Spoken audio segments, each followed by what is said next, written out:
ini oleh disertasinya Tahir Asari disebut negara religious nation state. Religious nation state itu artinya negara kebangsaan yang berketuhanan. Negara diilhami, diinspirasi oleh nilai-nilai agama tetapi tidak memberlakukan hukum agama tertentu. Tetapi negara melindungi penduduk dan rakyat yang ingin melaksanakan ajaran agamanya masing-masing. Itulah religious nation state. Jadi tidak mungkin Pancasila itu bermusuhan dengan agama. Pancasila dan agama itu kawan dekat, saling mengisi, saling bersumber. Gitu.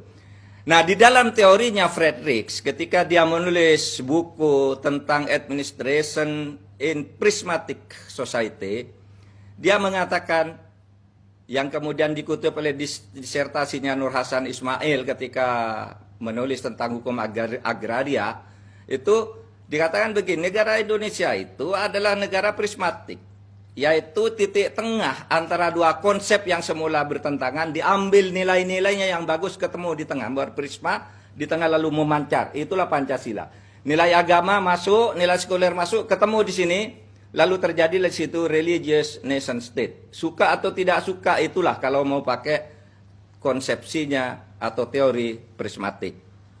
Nah, oleh sebab itu, negara yang seperti itu kalau dari sudut pandangan Islam disebut Darul Mitsaq, negara kesepakatan, atau Darul Ahdi Wasyahadah menurut Muhammadiyah, atau modus vivendi, kesepakatan luhur, di mana semua pemeluk agama dilindungi oleh negara untuk melaksanakan hak asasinya sebagai pemeluk agama. Nah, itu tentang konsep hubungan negara dan agama yang jika ditinjau dari sudut hukum dan politik ingin difahami secara proporsional. Negara ini tidak anti agama. Agama juga tidak anti Pancasila. Satu. Nah, sekarang bagaimana penuangannya di dalam hukum? Saya tadi katakan ideologi negara dan dasar negara itu di dalam praktis implementatif kehidupan kita berbangsa dan bernegara itu berbeda. Pancasila sebagai negara itu melahirkan aturan-aturan hukum yang mengikat, yang dibuat oleh negara. Sedangkan Pancasila selain sebagai dasar negara melahirkan berbagai pedoman hidup yang bukan hukum, seperti kesepakatan, seperti pandangan hidup, pedoman pergaulan, gotong royong dan sebagainya. Itu tidak harus menjadi hukum. Tapi kalau Pancasila sebagai dasar negara itu melahirkan aturan hukum yang bentuknya adalah peraturan perundang-undangan. Dari mana hukum itu dibuat? Nah, nilai-nilai agama, berbagai agama itu tadi, Islam, Kristen, Hindu, Buddha, Konghucu, aliran kepercayaan budaya, itu bergabung dalam sebuah proses eklektisasi. Nilai agama, Hindu, apa, ini apa, bergabung, digodok itu dalam proses eklektik, lalu keluarlah hukum nasional. Namanya hukum Pancasila.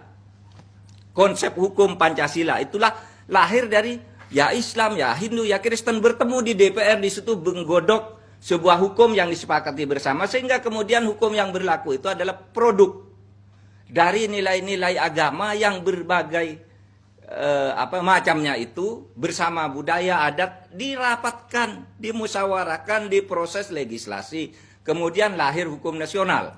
Sehingga kemudian bentuk hukum yang berlaku itu lalu ada dua, Bang Karni. Satu, hukum publik. Itu adalah hukum yang berlaku sama bagi semua warga negara, agama apapun, suku apapun, ya, daerah manapun. Itu sama hukumnya, hukum publik. Misalnya hukum tata negara. Yang berlaku itu hukum tata negara kita. Hukum lingkungan, ya hukum lingkungan kita. Bukan hukum lingkungan Islam, hukum lingkungan Kristen, hukum tata negara Kristen. Bukan, ini hukum tata negara Indonesia. Hukum tata negara berdasar Pancasila itu lahir dari proses eklektik, semua agama masuk di situ. Hukum pidana masuk di situ. Suka atau tidak suka, hukum pidana kita itu adalah hukum publik yang berlaku hukum nasional disetujui melalui proses